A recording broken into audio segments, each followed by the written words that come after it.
Éternel Dieu des armées, donne-lui encore assez de la sagesse et d'humilité pour conduire ton peuple. Éternel Dieu des armées, bénis son ministère. Père éternel Dieu Tout-Puissant, accorde-lui assez de grâce, Seigneur Dieu Tout-Puissant, pour supporter tes brebis. Éternel Dieu des armées, accorde-lui encore assez d'humilité, Seigneur Dieu Tout-Puissant, pour dispenser la parole. Laisse l'Éternel Dieu des armées, que tu puisses les bénir richement, Seigneur. Bénis sa femme, ô Éternel Dieu des armées, que tu as placée à ses côtés, pour les soutenir dans cette œuvre. Ainsi bénis ses enfants, ô tendre Père.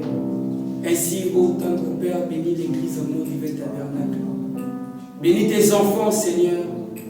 Bénis ces saints, ô Éternel Dieu des armées, qui sont ici, Seigneur, pour voir leurs besoins, Éternel Dieu des armées.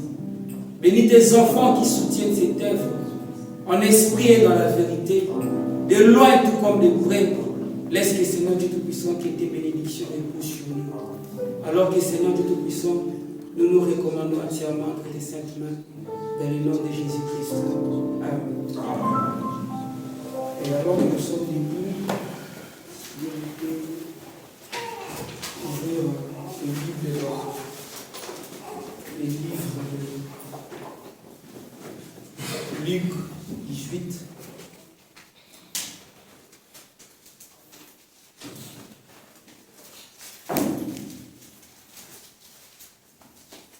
Luc 18, juste le verset 8. Luc 18, juste le verset 8. Vous y êtes? On peut lire tous ensemble. Luc 18, juste le verset 8. Je vous l'ai dit.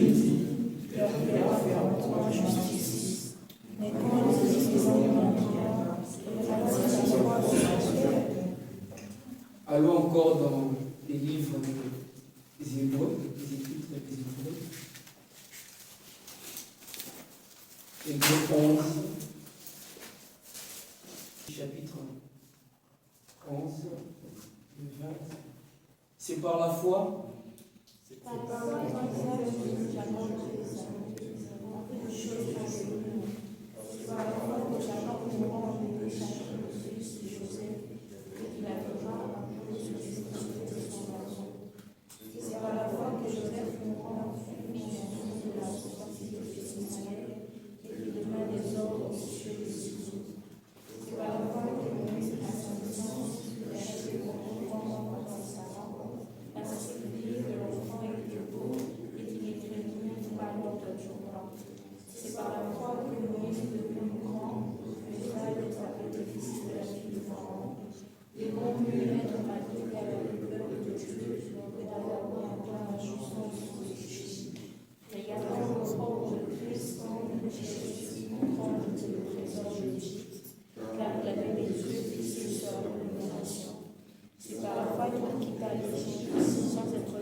Éternel Dieu Tout-Puissant, nous te disons merci pour la lecture de ta parole.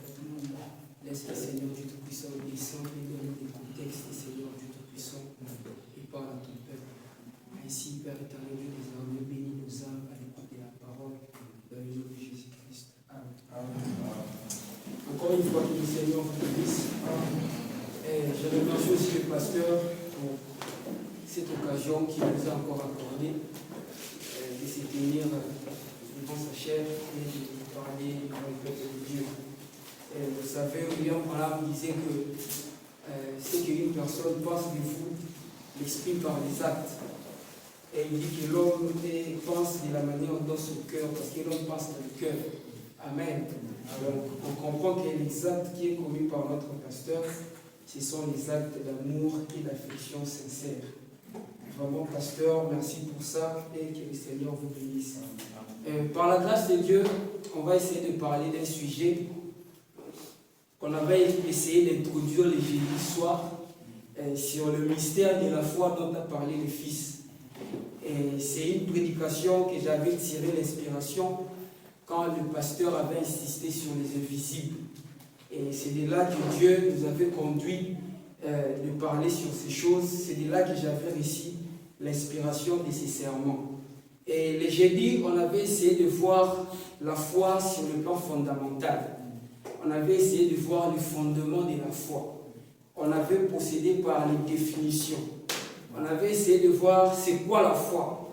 Et qu'est-ce que la foi peut faire dans la vie d'un croyant. Qu'est-ce que la foi peut faire dans la vie d'un enfant de Dieu. Et alors on va essayer de faire un récap pour essayer d'introduire les sujets de la manière dont Dieu nous les avait donnés. Amen. Amen. Frère Branham dit dans la prédication, une foi éprouvée produit les résultats, dans le paragraphe 7. Écoutez ce que Frère Branham dit. Jésus dit, ayez foi en Dieu. L'épître des Hébreux au chapitre 11 dit que la foi est une ferme assurance des choses qu'on espère, une démonstration de celles qu'on ne voit pas. Amen. Il dit que rappelez-vous, or, ce n'est pas une conception intellectuelle de quelque chose, mais c'est une ferme assurance. C'est quelque chose que nous possédons. Amen. Amen. Amen. Donc, quand on dit que la foi est une ferme assurance, une démonstration, et par la démonstration, on voit le mot démontrer. Donc, la foi démontre quelque chose qui est de l'invisible. Parce que tout a été tiré de l'invisible pour se manifester dans l'invisible. Donc, la foi, c'est la capacité qu'un croyant a. C'est la capacité qu'un chrétien a pour démontrer les choses qui sont invisibles. Amen. Donc c'est une démonstration des choses qui sont invisibles.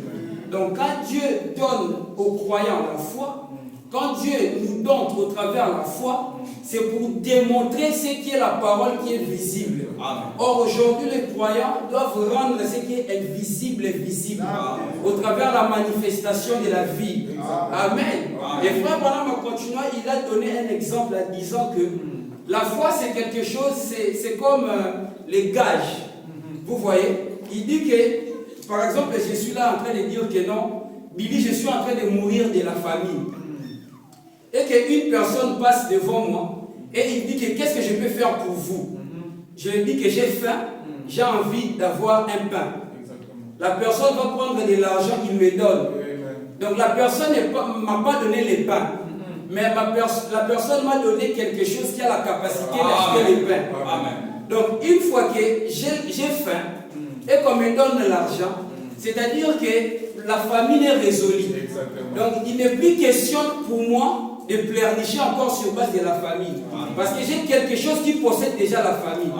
Donc si je dis par exemple que non, en tout cas je dois me marier, mais il y a l'argent qui me manque. Une fois qu'on me donne de l'argent, donc je possède déjà le mariage. Parce que l'argent possède déjà le mariage. Donc la foi c'est quelque chose qui possède déjà la chose. Donc quand tu as déjà la foi, c'est à toi de s'élever et d'aller chercher la chose. Amen. Donc quand on te donne l'argent et que tu avais dit que tu as faim, donc c'est à toi de s'élever et d'aller acheter les pains pour manger. Donc quand tu as la foi en toi et que la chose dont toi tu en as besoin, c'est à toi de se mettre debout, de reconnaître qui tu es et de réclamer la chose. Amen. Et on avait encore vu que la foi, c'est le Saint-Esprit que Dieu a donné à un croyant pour les diriger. Amen. On avait dit que l'homme naturel, l'homme physique, l'homme qui est à la ressemblance d'un animal, est doté de 5 sens. Donc ces 5 sens-là ne gouvernent pas l'homme. Donc l'homme est gouverné par l'essence qui est supérieure, qui est la foi. Donc c'est un sens qui est plus élevé, qui vient pour gouverner cet homme charnel. Donc, et frère Branham nous dira que dans la prédication des super sens, pour obtenir de la foi, vous devez d'abord au préalable être un chrétien. Amen. Parce que c'est quelque chose qui vient pour vous gouverner. Alors ce n'est que la chrétienté qui peut gouverner un chrétien. Pourquoi? Parce que quand on dit la chrétienté, c'est Christ. On attend le mot Christ. Et Christ est la parole. La parole qui est le Saint-Esprit qui vient pour gouverner l'homme dans la chair. Et c'est ça la foi, c'est qu'on a vu. Amen. Et on avait vu aussi, on avait lu le prophète, dans la prédication, la foi vient de ce qu'on entend. Le prophète nous dira que l'espérance, c'est une bonne chose. Amen. Amen. L'espérance, c'est une très très bonne chose. Mais pour autant, l'espérance, c'est la plus grande ennemie de la foi. Exactement. Amen. Pourquoi? Le prophète avait essayé de nous parler, de nous dire que l'espérance renvoie la promesse. Amen. Dans le futur. Mais la foi possède la chose. Amen. L'espérance, on avait donné un exemple, c'est comme si le pasteur priait pour un couple. Le couple avait un problème d'enfant et le pasteur prie pour un couple. Et l'espérance dira que non. Le pasteur a prié. En tout cas, on croit qu'on aura un enfant. C'est ça l'espérance. Voilà. Excusez-moi, sorry. L'espérance renvoie la promesse pour le futur. Mais la foi possède la chose. Exactement. Quand le couple a la foi, ils diront que le pasteur a prié pour nous et on a notre enfant. Amen. On attend juste la matérialisation de la chose qui va être de l'invisible au visible. Amen. Parce qu'on avait compris que tout ce que le chrétien a besoin aujourd'hui, c'est déjà en lui. Amen. Ce n'est pas quelque chose qui vient, je ne sais pas moi d'où. Vous comprenez? Mais c'est quelque chose que les chrétiens possèdent déjà qui est en lui. Je donne un exemple. Le pasteur Jean-Louis, c'est un parent. Il y a des bien-aimés Tabor aussi qui est un parent. Félicitations encore une fois. Donc, l'enfant que le frère Tabor a, ce n'est pas un enfant que le frère Tabor a cherché si c'est ou non. Dans ses germes, il portait déjà le bébé qui est là. Le pasteur Jean-Louis, en lui, il y avait déjà Joseph. Mais cela attendait que la matérialisation de Joseph.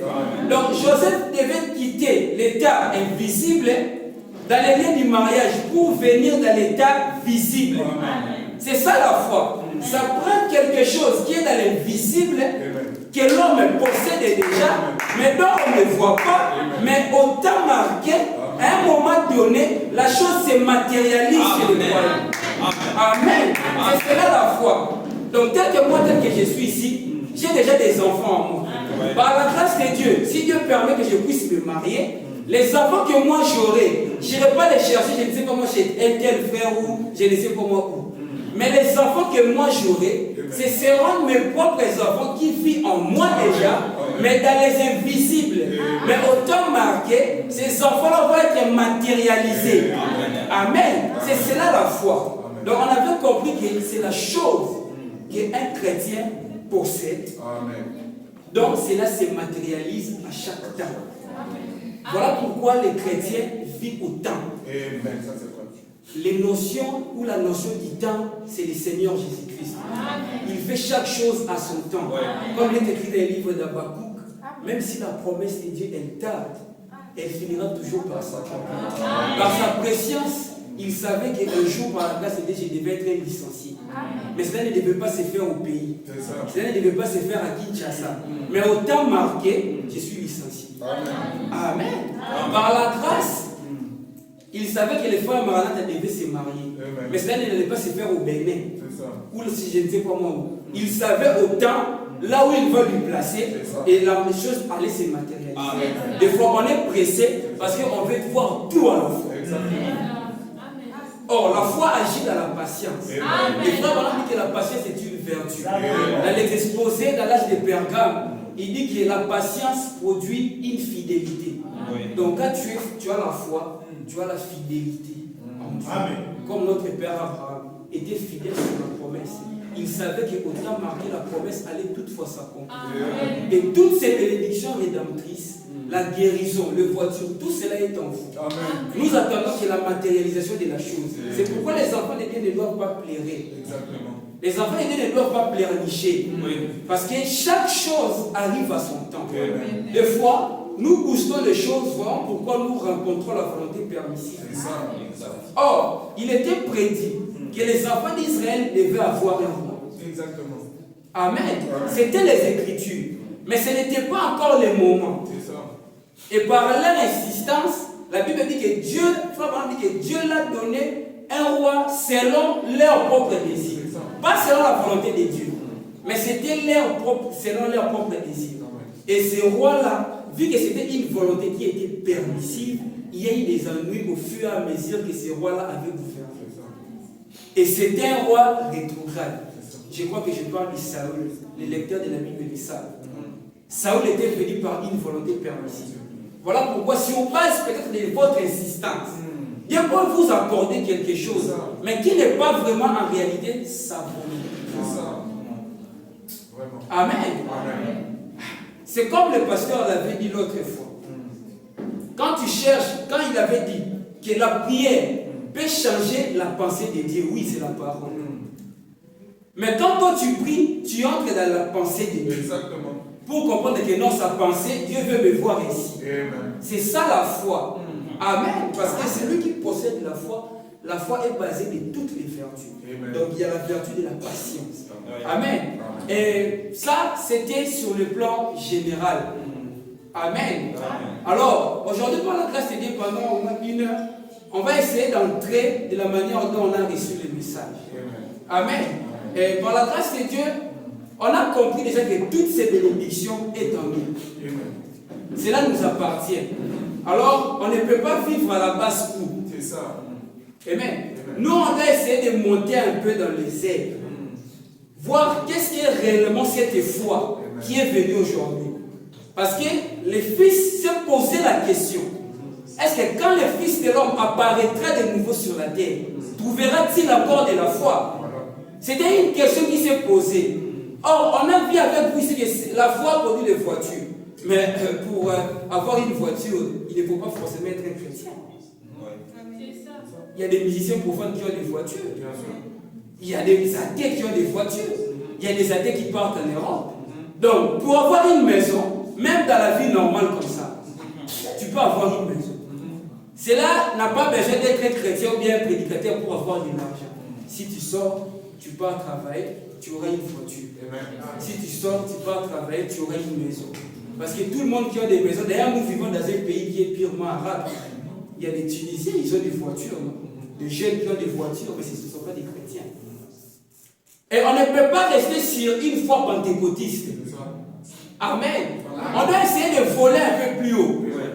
Parce que nous vivons l'âge de l'ouverture de la parole.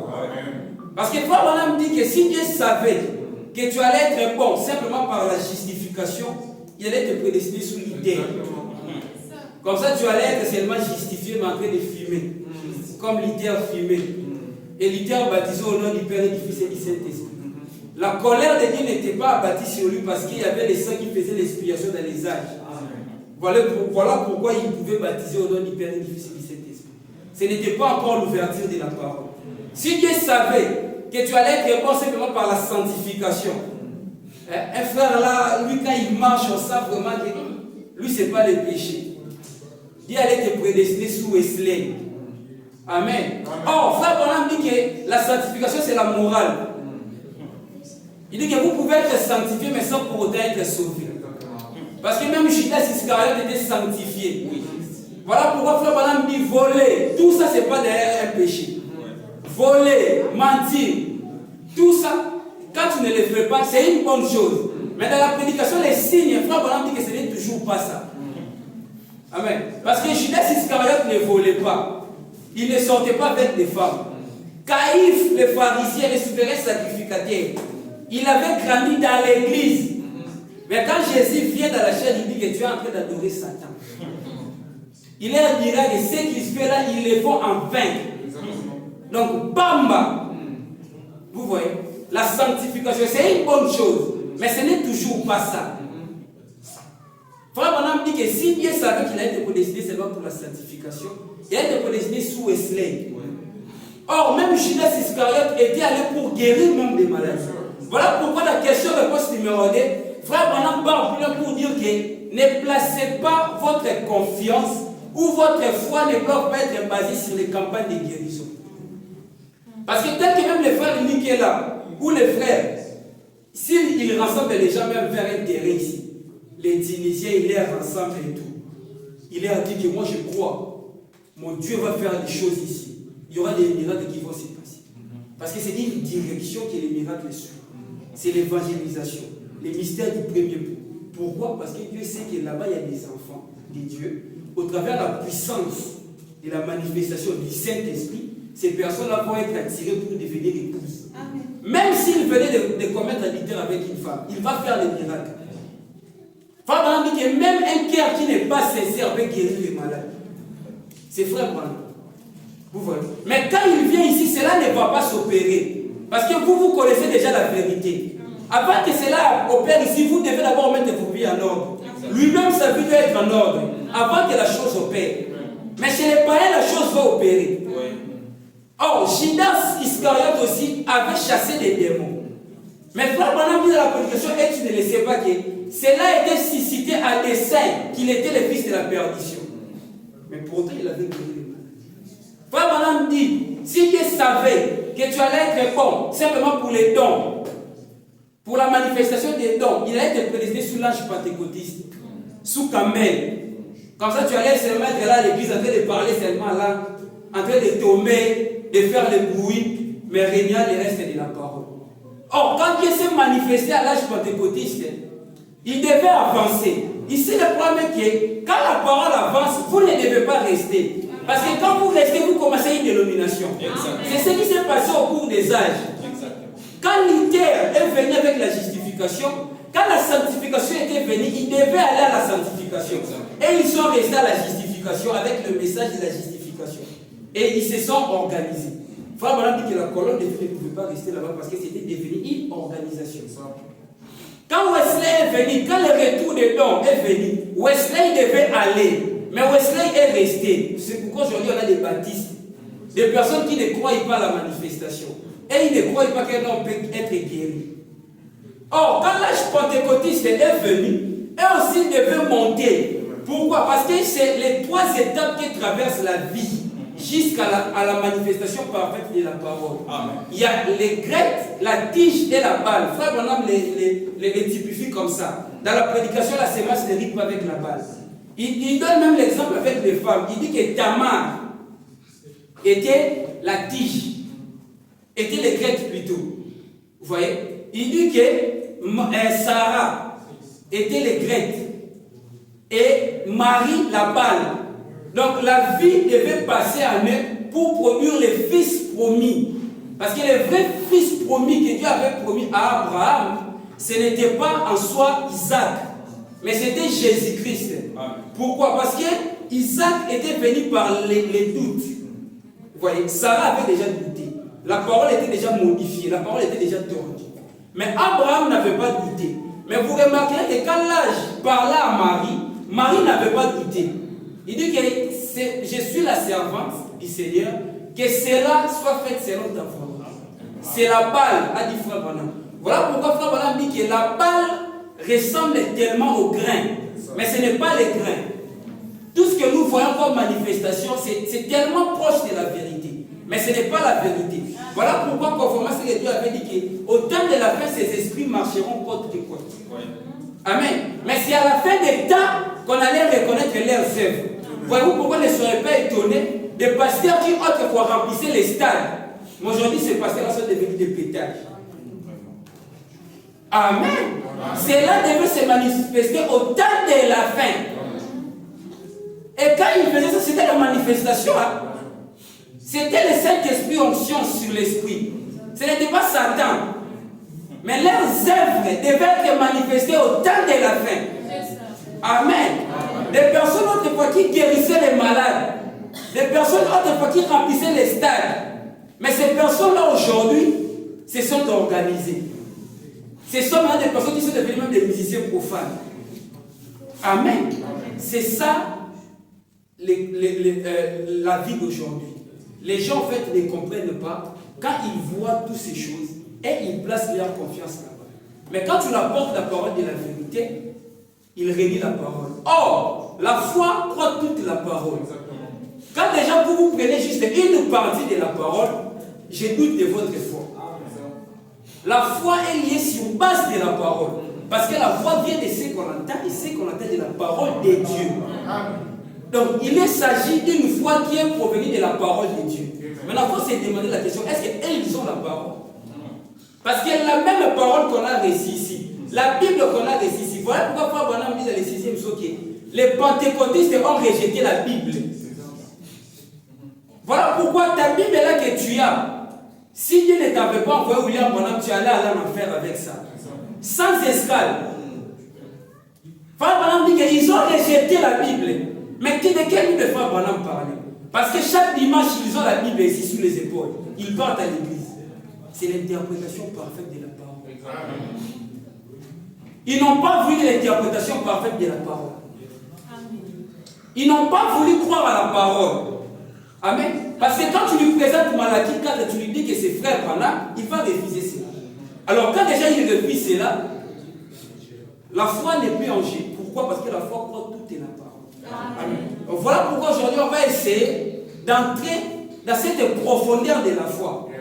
Et à la fin, vous allez comprendre réellement il s'agissait de quelle foi que le Fils parlait. Amen. Et on a lu avec vous ici dans Hébreu. Hébreu chapitre 11. Vous avez remarqué une chose, que tout commence par la foi. C'est par la foi. C'est par la foi. Vous avez remarqué ça, non? Tout commence par la foi. C'est par la foi. C'est par la foi. Alors, pourquoi tout devait commencer par la foi? Pourquoi tout doit être commencé par la foi? Je vais lire frère Branham dans la prédication. Par la foi que Dieu, par la foi Moïse. La prédication de frère Branham, par la foi Moïse. Écoutez ce que frère Branham dit.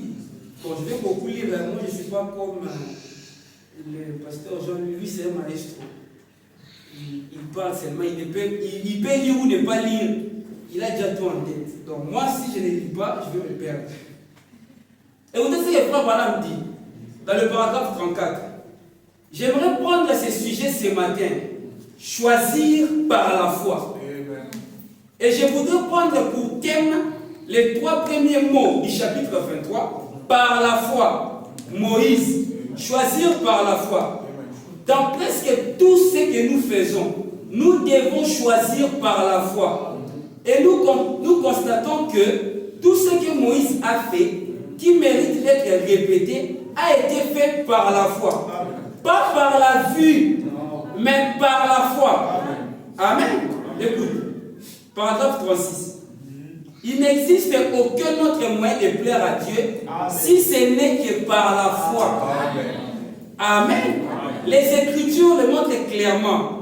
De cette manière, c'est par la foi. Et sans la foi, disent les Écritures, il est impossible de plaire à Dieu. Donc tout ce que nous devons faire, tout ce qu'un croyant doit faire, cela doit être lié par la foi. Tu veux te marier par la foi. Tu veux étudier par la foi. Parce qu'on a dit tout. Quand on dit tout, c'est-à-dire tout. Tout sauf rien. Tu vas aller en Europe par la foi. Tout ce qu'un croyant doit faire aujourd'hui dans ces temps de la fin, cela doit être lié par la foi. Pas par la conception charnelle. Pas par la conception, pas par la vie. Mais cela doit être lié au préalable par la foi. Donc cela doit être lié par la parole. Parce que la foi vient de là. Donc si tu veux te marier, tu dois regarder cela dans la foi. Donc regardez cela dans la parole. Comment on se marie dans la parole? Maintenant posez-vous déjà des questions. Est-ce que d'abord on se marie par la parole? Ça moi je ne veux pas entrer dans les détails. C'est à vous de voir. Amen. Donc tout par la foi. Tout ce que tu veux faire. Tu veux commencer à prêcher. Tu sens que tu as un appel. Cela doit être basé par la foi. Donc il n'y a rien d'autre qui ne doit pas être basé sur autre chose, mais tout doit être basé par la foi. Amen. Et pourquoi toutes les choses doivent être basées par la foi? Si nous remontons l'histoire, je ne suis pas fort en dessin, l'église primitive, parce qu'il y a 14 âges, amen, les 7 âges d'Israël et les 7 âges des nations. L'église a commencé aux 7 âges des nations. Après la crucifixion de Christ, c'est à ce moment-là que l'épouse est sortie. Donc l'épouse a commencé à l'âge d'Éphèse, à l'âge de Paul. Amen. C'est de là que l'église a commencé. Amen. Or, la vertu de l'âge d'Éphèse, c'est la foi. Vous voyez, il y a la pyramide qui est là. Mais quand la pyramide est là, vous remarquerez, ça ce n'est pas vraiment encore une pyramide. Parce que cela manque quelque chose. Amen. Or, la vertu de l'église, c'est la foi. Voilà pourquoi les Écritures te disent tout par la foi.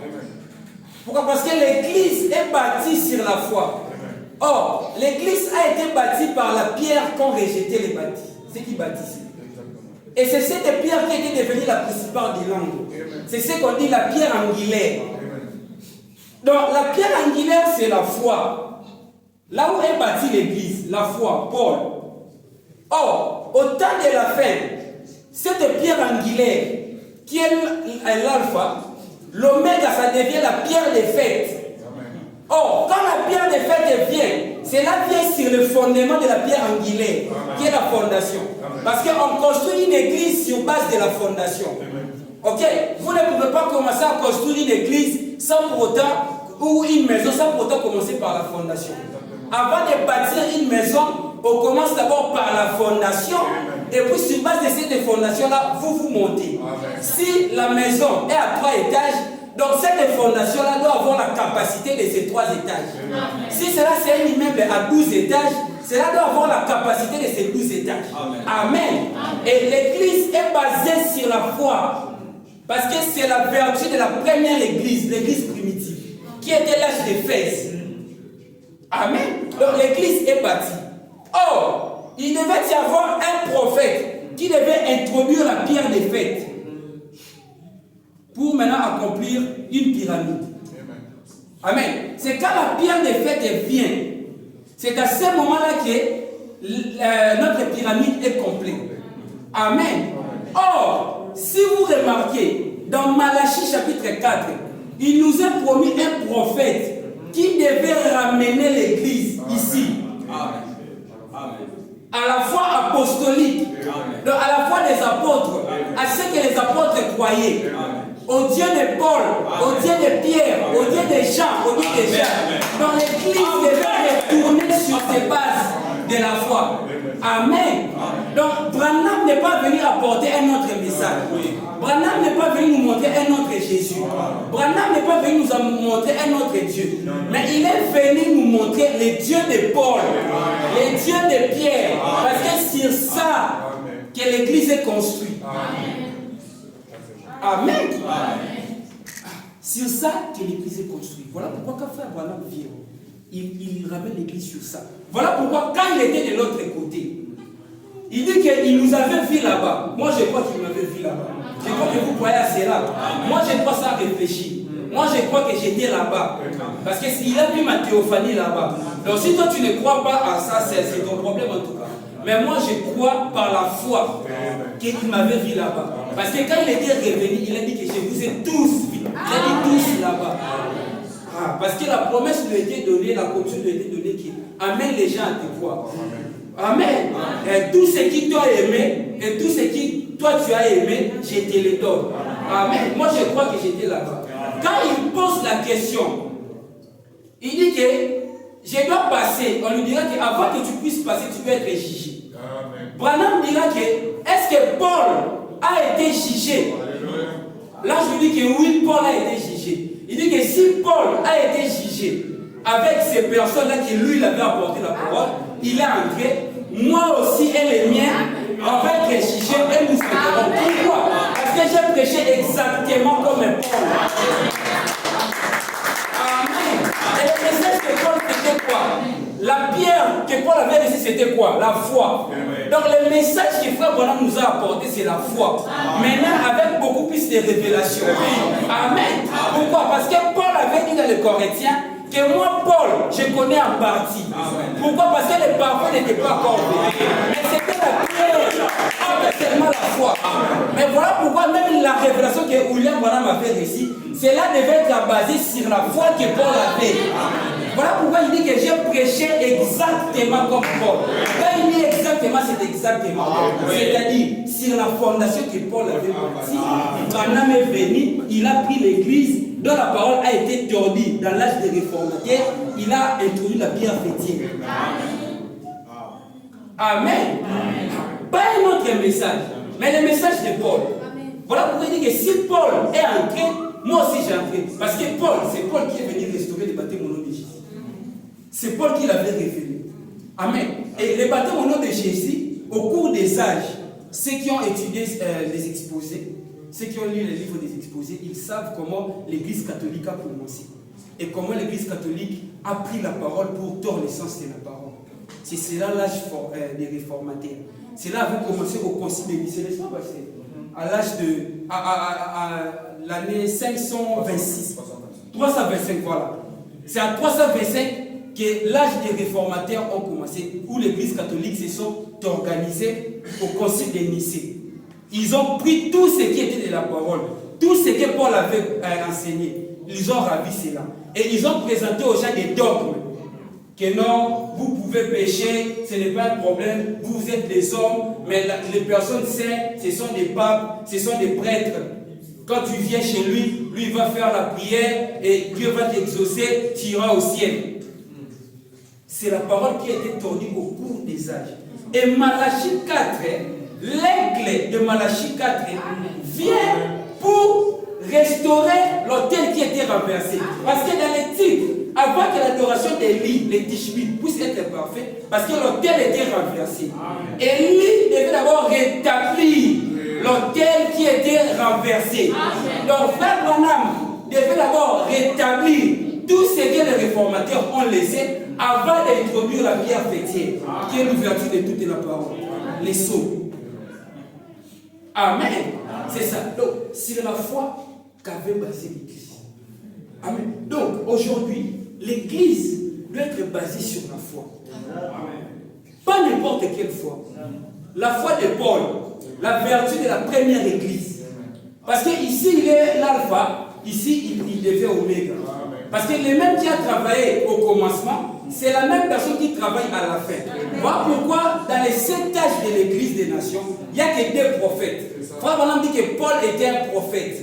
Parce qu'il est la personne par qui la parole est venue. Donc, Paul était un prophète. Voilà pourquoi, à la fin, il devait y avoir un prophète. Amen. Et tous ici, c'était des réformateurs, des messagers simples. Amen. Ils essayaient de parler de la part du Seigneur aussi, mais ce n'étaient pas des prophètes. Parce que, vous remarquez que Luther a baptisé au nom du Père, parce qu'il n'avait pas la révélation qu'avait Paul.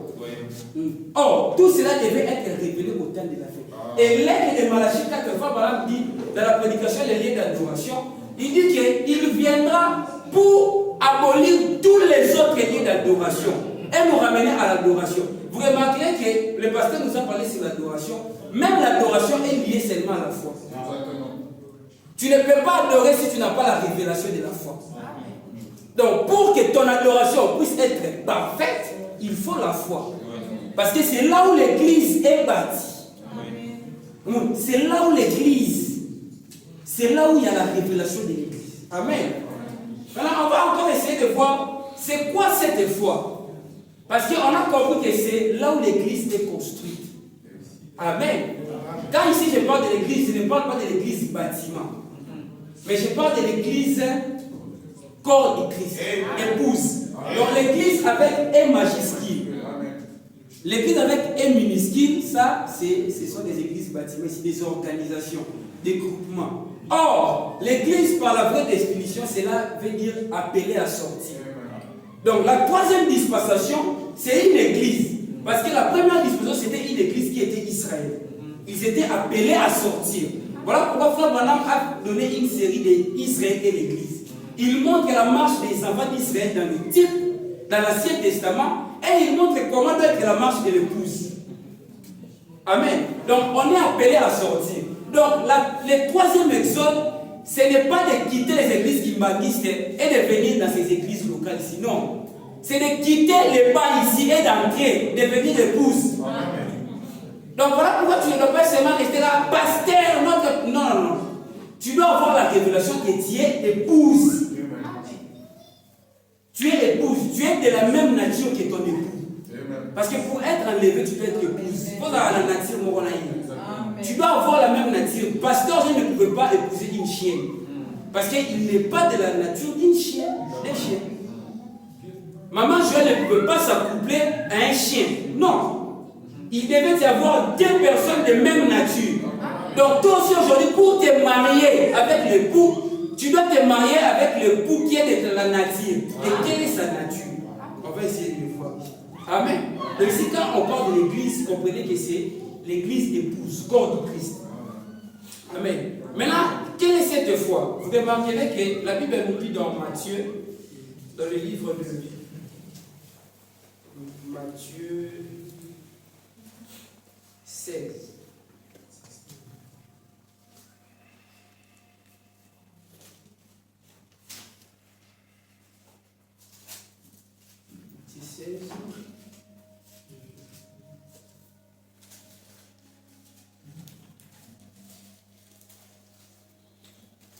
Matthieu 16, du 13 à 18.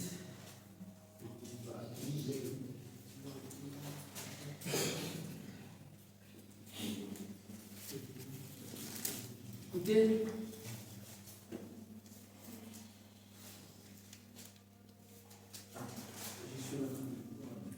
Matthieu 16, du 13 à 18. Écoutez ce que la Bible dit.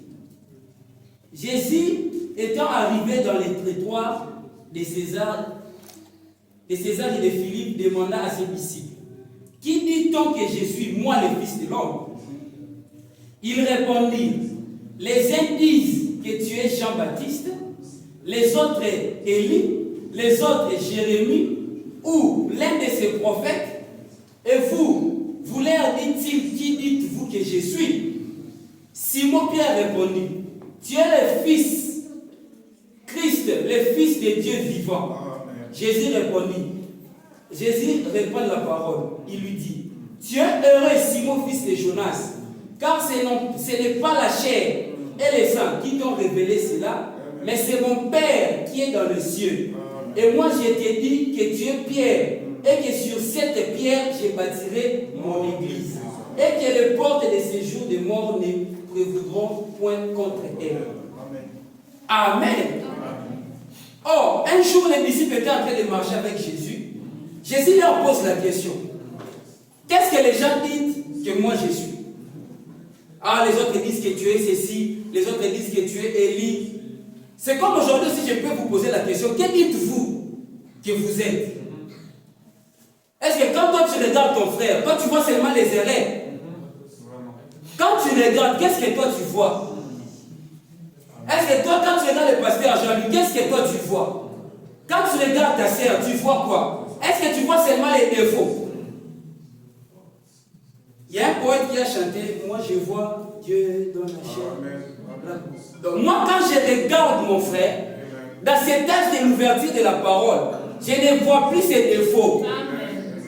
Parce que même quand on parle de la perfection, Frère Branham dit que la perfection, ce n'est pas la vie humaine ici. Parce que dans la chair ici, tu vas seulement commettre des erreurs. Et on n'est pas parfait par nous-mêmes, on est parfait par lui. Notre sainteté, ce n'est pas la sainteté en nous. Nous sommes saints au travers de lui. Entre moi et toi, il y aura toujours des petites disputes. Frère Branham dit que les disciples se disputaient même à cause de la nourriture. Mais ils marchaient avec Jésus. Donc entre moi et toi, on peut toutefois avoir des problèmes. On peut toutefois avoir des divergences. Mais cela ne fait pas que je ne puisse pas voir Dieu qui est en toi. Amen. Moi, je vois Dieu. Alors, ce n'est plus l'âge des temps où moi, je dois voir les erreurs de la vie de mon frère ou de ma sœur. Donc, moi, je suis là seulement pour voir. Et même il m'écoute. Et regarde ce qu'il a fait. Et même lui qui chante à l'église. Non. Peut-être qu'il a commis cette erreur-là parce que c'était en négligence. Toi, tu devais être à genoux, intercéder pour lui. Mais vu que toi, tu n'étais pas à ton poste des fois, le diable l'a visité. Il y a Jésus qui dit à Pierre, Pierre, le diable t'a voulu te cribler comme un froment. Mais Jésus allait prier pour toi. Mais Pierre, quand tu seras converti, affermis tes frères. On n'avait pas dit à Pierre que quand tu seras converti, condamne tes frères. Ou accuse tes frères à toi. Affermis tes frères. Parce que toi, au moment où tu es faible, je suis en train de prier pour toi. Quand tu seras fort, soutiens aussi tes frères. C'est ça l'évangile. C'est ça l'évangile. On n'est pas là pour voir des erreurs, pour rappeler toujours les gens que non, voilà. On nous a tellement rappelé ces choses. Voilà pourquoi on a vécu en dessus de nos privilèges. On a le temps de mener dans les péchés parce qu'à l'église, on nous répétait toujours, ne faites pas ça, vous êtes des pécheurs, ça. Or, on s'est identifié à la parole qu'on a écoutée pendant longtemps. Et ça produit les résultats. Or, si on rappelle aux gens que vous êtes des dieux, vous êtes de la même nature que votre Père, ces gens-là aussi devaient devenir des dieux. Parce que le message est venu devenir lui. Parce que par exemple, que quand les seaux est brisé, l'épouse devient lui. Lui qui? Dieu. L'époux. Alors, comment le Messie de Frère Branham ne peut pas produire les dieux? Amen. Et vous remarquez, quand il était en train, il leur a posé cette question. Il y a Pierre qui dit que Seigneur, tu es le Fils du Dieu vivant, Christ. Or, Jésus dit à Pierre que ce ne sont pas la chair et le sang qui t'ont révélé ces choses. Vous voyez? Or, on avait vu avec vous ici que l'homme naturel, l'homme physique est doté de 5 sens. Donc ce n'était pas les 5 sens à Pierre qui avait révélé que Jésus était le Fils de Dieu. Donc Pierre avait eu la révélation par la foi, et la foi est une révélation. Amen. On voit les votes. Donc quand on dit faire tout par la foi, donc faire tout par la révélation. Donc cela doit être d'abord révélé. Amen. Donc ce n'était pas les 5 sens de Pierre, mais c'était une révélation que Pierre avait reçue. Et la personne qui apporte la révélation, c'est Jésus-Christ. Voilà pourquoi quand tu n'es pas de sa nature, tu vis en dehors de sa volonté. Parce que c'est lui qui doit te diriger, c'est lui qui doit te révéler ce que tu dois faire. Et c'est ça la foi. Oui. Or, Jésus dit à Pierre, Pierre, c'est sur ce roc, c'est sur cette révélation que l'Église est bâtie à la foi. Et maintenant, quelle est cette révélation? Avant d'arriver là-bas, je vais vous lire d'abord pour montrer que la révélation, la foi est une révélation. Amen. Nous devons tout faire par révélation. Amen. Frère Branham dit dans la prédication des discernements des messieurs.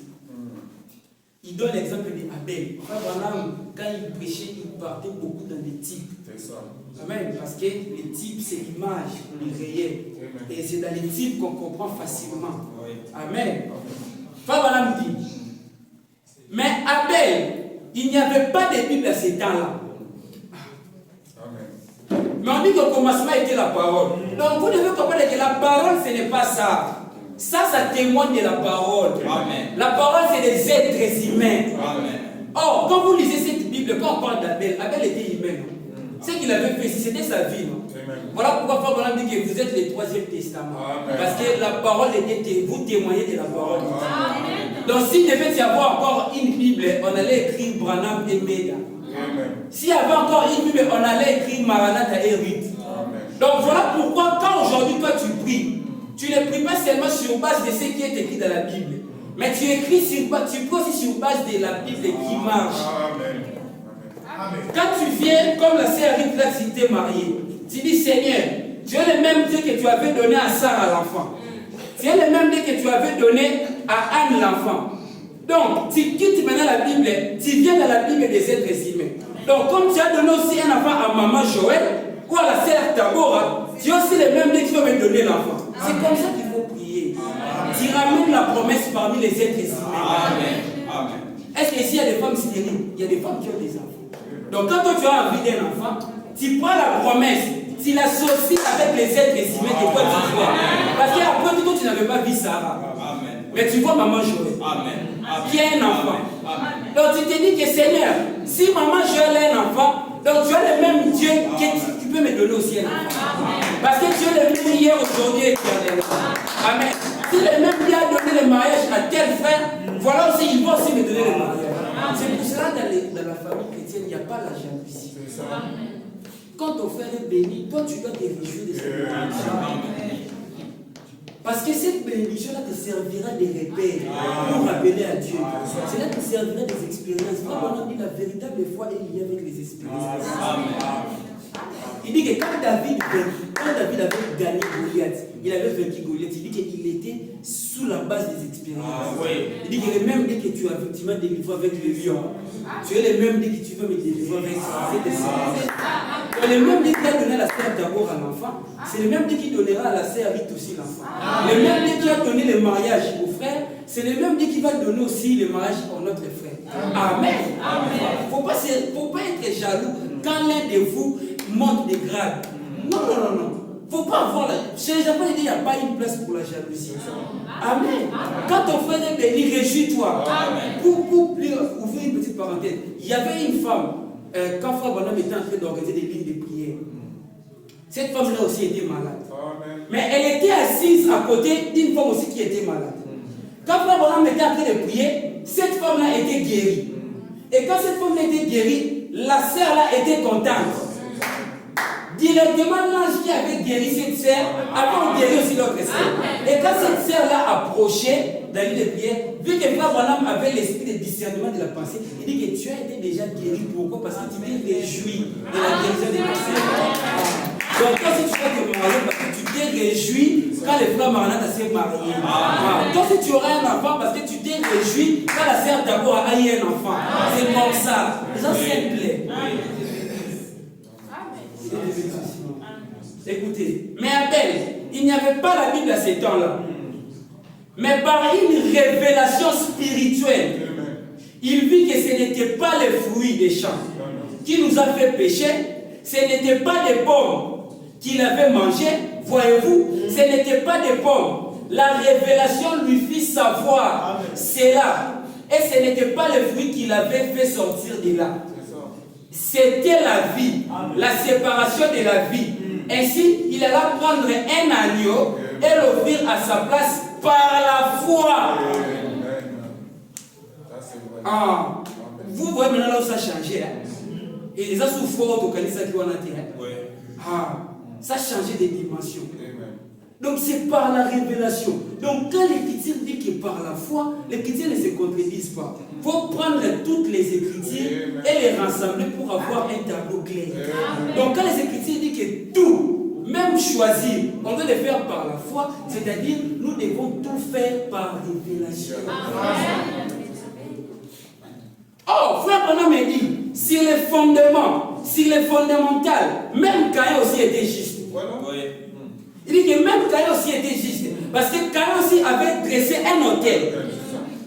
Voyez-vous? Il dit que Caïn aussi avait dressé un autel. Amen. Mais quand ils ont pour maintenant offrir, c'est là où maintenant les pour maintenant adorer. Nous tous on peut aller à l'église, c'est juste. Maintenant pour l'adoration. Parce que Frère Branham dit que c'était l'adoration. Ils étaient venus et tous c'était pour adorer. Donc sur le plan fondamental, sur le fondement, et tous deux étaient corrects. Mais faute manque de la révélation, Caïn ne savait pas que les fruits, la vie botanique n'a pas de douleur. Frère dit que c'était faute manque de révélation. Et pourquoi? C'est l'élection de Dieu. Or, par prédestination, Caïn est le fils du malin. Il n'avait pas la nature de Dieu en lui.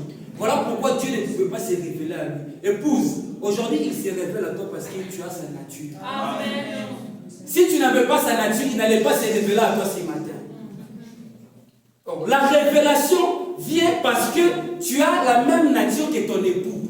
Tu as la même nature que la personne qui apporte la révélation. Or, Abel était de la bonne nature. Voilà pourquoi Dieu s'est révélé à lui pour lui dire qu'en réalité, ce n'était pas des pommes naturelles comme ça. Mais remarquez même que vu que Caïn n'était pas toujours révélé. Pourquoi? Caïn, même Dieu lui a parlé. Caïn, il y a les mal qui te reposent, qui se reposent sur toi. Mais tellement qu'il était une personne charnelle, il ne pouvait même pas sonder la voix de Dieu. Il ne pouvait même pas comprendre que Dieu est en train de lui parler. Pourquoi? Parce qu'il n'avait pas la nature de Dieu. Voyez-vous pourquoi Frère Branham dit que ce message ne sera pas une bénédiction pour les dénominations? Pourquoi? Ils n'ont pas la nature de ces messages. Mais c'est le fondement. Nous tous on part à l'église pour adorer. Nous tous on a des voitures. Quand on prie, eux aussi les malades sont guéris. Eux aussi là-bas ils se marient. Mais quand il s'agit de la révélation, chacun a son coin. Amen. Chacun a son coin. Amen. Amen. Donc ils n'ont pas la révélation. Donc ici Abel a offert un sacrifice par la révélation. Voyez-vous pourquoi c'est comme ça que les chrétiens ont évolué au cours des âges. Quand vous prenez Jacob, tout était par la révélation. Il y a encore deux personnages là-bas. Il y a Jacob et Ésaü. Vous remarquez que Frère Branham dit que Ésaü était juste. Il dit qu'entre Ésaü et Jacob, la personne qui était juste, c'était Ésaü. Par l'apparence. Il dit qu'il n'avait jamais fait du mal à personne. il partait chasser pour son père. Mais il dit que Jacob était un fainéant. Il restait à chaque fois à côté de sa maman. Il ne partait même pas chercher de l'argent. Mais Esaü n'avait pas la révélation de son droit d'aînesse. Il ne savait pas que la bénédiction vient par l'aîné. Il a vendu son droit d'aînesse faute manque de la révélation. Faute manque de la foi. Il a vendu son droit d'aînesse. C'est la révélation. Même quand tu obéis, on a dit tout. Même ton obéissance peut être liée à la révélation. Ma soeur, pourquoi tu mets des longs jupes? Est-ce que tu les mets seulement pour les parents? Si c'est pour les parents, quand tu vas te retrouver quelque part, voilà pourquoi la jupe va monter ici. Parce que quand tu obéissais à cela, c'était faute manque de la révélation. Tu n'avais pas la révélation de ce que tu es en train de faire. Tu n'avais pas la révélation de pourquoi tu pars à l'église. Voilà pourquoi quand tu te retrouves dans un pays où il n'y a pas les parents, tu n'arrives plus à partir à l'église. Tu ne pars pas à l'église. Pourquoi? Quand tu partais à l'église à Kinshasa, tu partais seulement la religion d'occasion, la religion des mamans, la religion des papas. Comme nous, on disait à qui, moi, un frère. Donc toi, tu es seulement l'enfant d'un frère. Donc tu pars seulement à l'église sur base. Vu que papa part à l'église, si je ne pars pas, on va me punir. On ne va pas me donner l'argent pour aller à l'école. On ne va pas me donner à manger. Tu n'as pas la révélation de pourquoi toi tu te rends à l'église. Voilà pourquoi quand tu t'es ramené en Tunisie, tu ne pars pas à l'église. Tu n'es même pas devenu rétrograde. C'est parce que tu étais déjà rétrograde. Tu ne fais que seulement manifester maintenant ta nature. Parce qu'au pays, tu obéissais faute manque de la révélation. Quand on te disait de ne pas tomber avec des femmes, tu n'avais pas la révélation de la chose. Tu le faisais seulement, parce que si j'ose le faire, papa est ici, si on donne les rapports, en tout cas, ça va me créer des problèmes. Quand tu te retrouves en Tunisie, dans un pays où papa n'est pas là, avec que tu lis ta chambre seule, les femmes peuvent entrer, non, papa a tu n'as pas la révélation. Tu n'avais pas la révélation. Tu es en train d'adorer. Quelle est la révélation de ton adoration? Tu adores comment? Tu adores qui? Parce qu'on a dit qu'à ces jours-là, les vrais adoreront en esprit. Et pour être adoré, tu dois être dans la révélation. Tu es en train d'adorer. Parce que c'est l'esprit qui est le Saint-Esprit qui apporte la révélation. Qui est même Jésus-Christ, lui qui vient à l'individu pour vivre sa parole. Parce que toi, tu penses que c'est toi qui dois vivre la parole. Non. Amen. C'est pas toi. C'est la révélation qui vient vivre la parole. Donc, tout tu dois faire par révélation. Tu dois passer par des expériences personnelles. Quand on a prêché une prédication, la robe d'occasion, ou encore la religion d'occasion. Il montre comment Jacob, à un certain moment, il ne pouvait pas seulement se contacter des expériences de sa mère. Ta mère est déjà sauvée, oui. Maman, j'ai tel qu'il est là, elle est déjà sauvée. Maintenant, c'est à ses enfants aussi de passer par les mêmes expériences que leur maman. Amen. Donc, Jacob devait passer par des expériences personnelles. Voilà pourquoi il avait dit que non, je dois combattre avec l'ange. Et le frère Branham m'a dit, dans la prédication de compte avec vous, ou encore dans la plus grande bataille jamais livrée, il dit qu'aujourd'hui, Dieu cherche des croyants qui vont se battre avec nous pour recevoir la révélation de leur nom. Amen. Jacob s'est bâti pour recevoir sa révélation de qui était. Change mon nom. Je ne te lâche pas jusqu'à ce que tu vas me bénir. C'était une expérience personnelle pour Jacob. Maman n'était pas là. Papa n'était pas là. Son frère Esaü n'était pas là. Isaac n'était pas là. Rebecca n'était pas là. Parce que même pour qu'il puisse avoir la bénédiction des droits d'aînesse, c'est sa maman qui lui avait poussé. Mais cette bénédiction-là, ce n'était plus maman. Quand on voit utiliser, maman ne sera plus là, papa ne sera plus là, c'est maintenant toi. Amen. Maintenant, pourquoi l'évangile est resté par l'intellectualisme et de la révélation, cela ne produit absolument rien. Quand tu te retrouves quelque part, tu devais être le sel de la terre, on ne comprend pas, mais les frères au pays, ils partaient à l'église, il était avec les frères. Mais là-bas, comment il est devenu avec des locks? Jacob devait avoir une révélation de qui il est. Et quand il a combattu avec l'ange, Dieu a changé son nom. Alléluia. Et aujourd'hui, le changement de nom, ce n'est pas vraiment en réalité un nom humain qui change, mais c'est le caractère du même quand on parle d'un nom nouveau, le nom nouveau de Jésus, ce n'est pas un nom humain. J'avais pensé à cela, c'est le jour où frère Luc avait prêché sur le nom de Jésus. Et moi, comme d'habitude, quand j'écoute un serment, Dieu aussi m'inspire directement. Quand le frère Luc était en train de parler sur le nom de Jésus, il essayait de décortiquer ces noms-là. J'avais eu dans ma pensée de parler aussi un jour sur les noms nouveaux. Mais ce sont des doctrines qui doivent d'abord être enseignées par les pasteurs. Amen. Amen. Et peu importe, on peut recevoir quelque chose. Si cela n'est pas encore enseigné par les pasteurs de l'église, il est mieux de se taire. Parce que tu risquerais peut-être de ne pas très bien présenter la chose. Vous voyez, ce que j'essaie de présenter ici, je crois que si vous êtes spirituel, c'est tout ce que le pasteur nous dit ici. Mais sauf que j'essaie un peu de comprendre aussi par ma façon. Amen. C'est comme ça. Et frère Luc avait parlé sur le nom de Jésus, j'avais réussi la compréhension du nom nouveau. En réalité, quand vous étudiez ça, ce n'est pas un nom humain. Quand il faut par exemple dire que Dieu va te changer le nom, parce qu'il faut par exemple dire que dans le nom, il y a une nature. Amen. Donc en réalité, quand on avait changé le nom de Jacob, qu'est-ce qui signifie Jacob? Un voleur. Et Israël, c'est le nom de Dieu. Parce que dans Israël, il y a Elle. Elle, c'est Elohim. Donc Dieu lui avait donné les parties de son nom, une partie de son nom. Donc aujourd'hui, Dieu aussi te donne une partie de son nom qui est sa vie. Amen. Amen. Donc tu dois continuer à passer par des expériences personnelles avec Dieu. Tu dois avoir la révélation de ces dieux de William Branham. Parce qu'on a vu avec vous que Branham n'est pas venu nous révéler un autre Dieu. Tu dois avoir la révélation. Pourquoi tu pries? Pourquoi tu viens à l'église? Pourquoi tu payes ta dîme? Est-ce que c'est seulement par rituel? Comme je le vois ici, il y a des frères qui viennent à l'église par rituel. Alors seulement. L'église qui commence à 10h, un frère qui vient à 11h, qui vient à 11h30. Donc il n'a pas la révélation. Oh, le culte complet, frère Branham dit que quand vous venez, il y a le pianiste qui joue, il y a l'atmosphère. C'est ça le culte. Peut-être que ta bénédiction, c'est seulement quand un frère va chanter ici. Peut-être que tu vas être béni quand on va seulement chanter. Tu vas être délivré. Mais quand tu viens, tu n'étais même pas préparé, tu viens à 12h. Donc tu n'as même pas la révélation. Donc vous voyez que les gens viennent dans des églises, et voilà pourquoi Frère Branham dit que l'église qui devait produire de véritables chrétiens, des meilleurs citoyens, mais c'est à l'église que les gens sont en train de mourir. C'est ça. Quand vous entrez ici, sans la révélation, voilà pourquoi on ressort au pire. Pourquoi? Sa présence est ici. Quand les gerbes d'Aaron fait introduire dans sa présence, ces gerbes-là avec lui. Toi, quand tu entres ici, il y a sa présence qui est ici. Quand tu viens seulement paralytique, parce que Paul dit que Dieu c'est une personne qu'on ne peut pas s'habituer avec. C'est un Dieu inhabituel. Quand tu viens ici paralytique, voilà pourquoi quand tu ressors, tu vois que ta vie ne change pas. Parce que tu n'as pas la révélation, tu n'as pas la foi de pourquoi toi tu viens ici. Or, Anne venait avec l'expectative.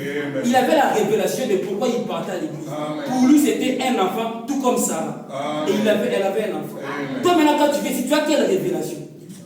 Est-ce que tu viens seulement pour être membre de l'église? Est-ce que tu viens seulement pour voir que tu avais donné aussi un don de chaises? Tout ça, il y a beaucoup de personnes qui donnent ça.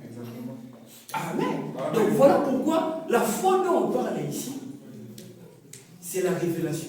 On est en train de voler. Dans peu de temps là, je dois. On est en train de voler. Voilà pourquoi le Fils s'est demandé, est-ce que quand je vais être encore révélé, je vais encore trouver la révélation dans les cœurs des gens? Vous comprenez? Maintenant, quelle est cette révélation?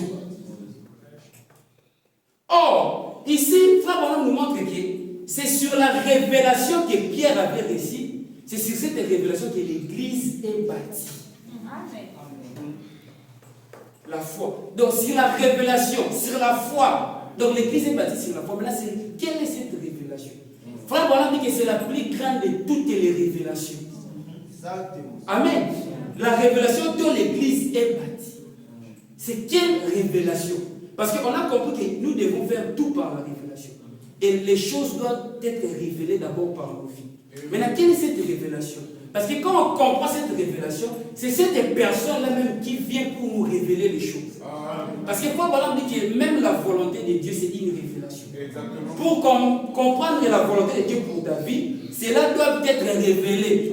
Donc, Abel avait compris que par la volonté de Dieu, je dois offrir l'agneau. Et cela lui a été révélé. Il avait offert l'agneau. Amen. Maintenant, quelle est cette plus grande révélation? Frère Branham dit, dans la prédication de la vision de Patmos,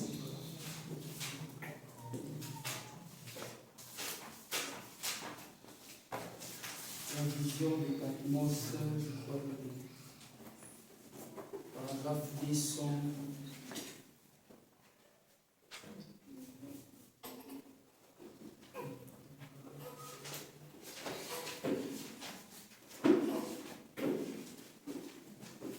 Dans le paragraphe 144.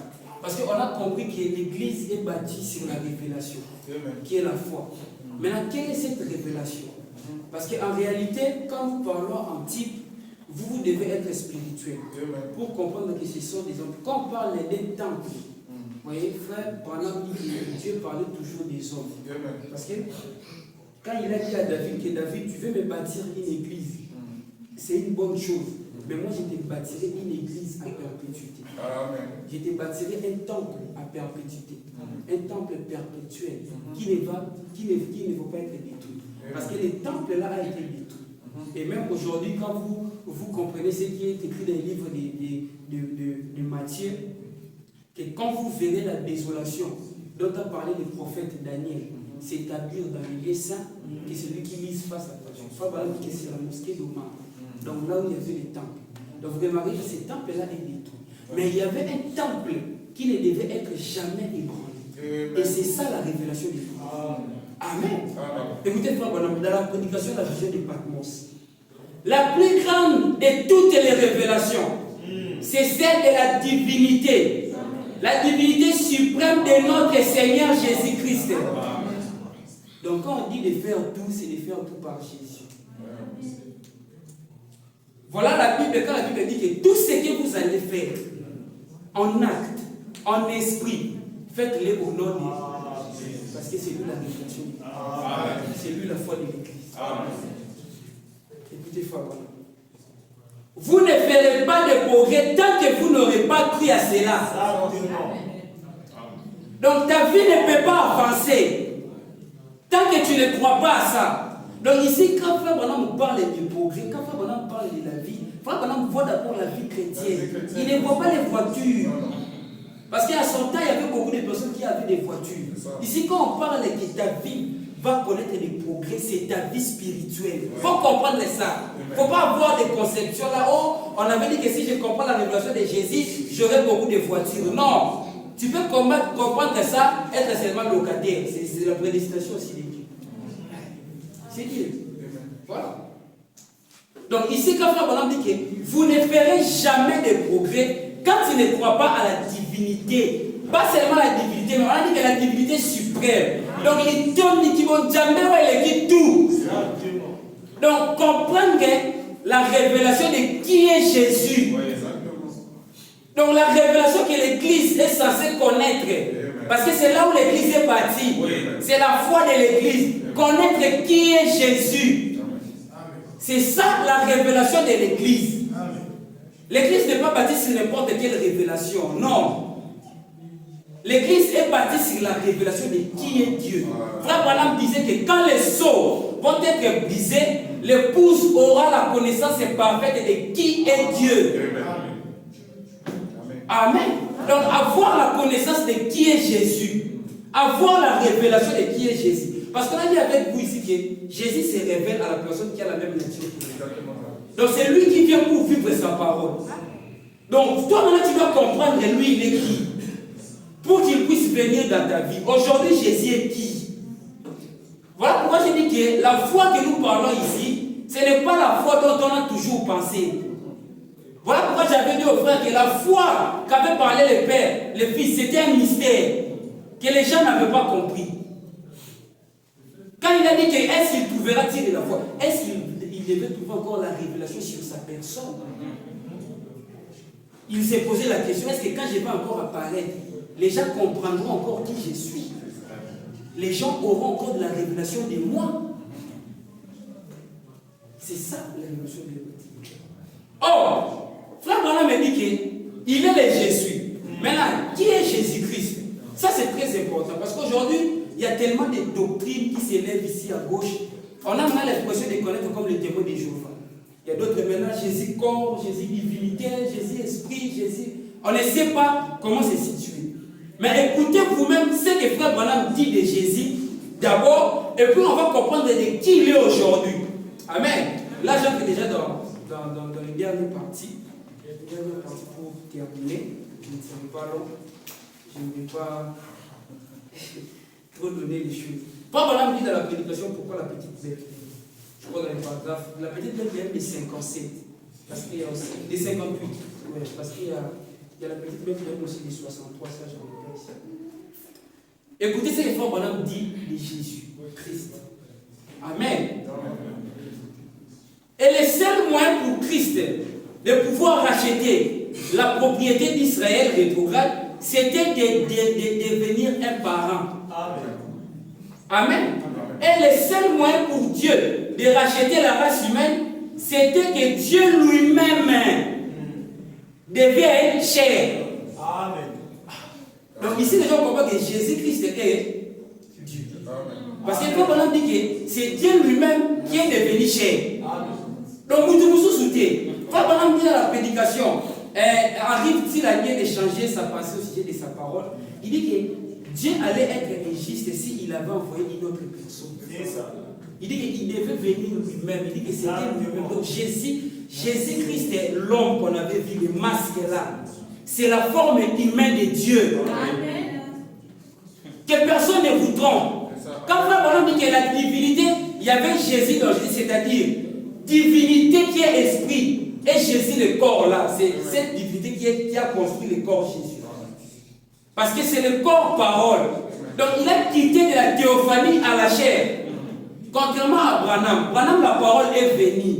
Mais Jésus, la parole n'était pas venue. Il a quitté de l'état parole à la chair. Amen. Amen. Est-ce que c'est clair? Amen.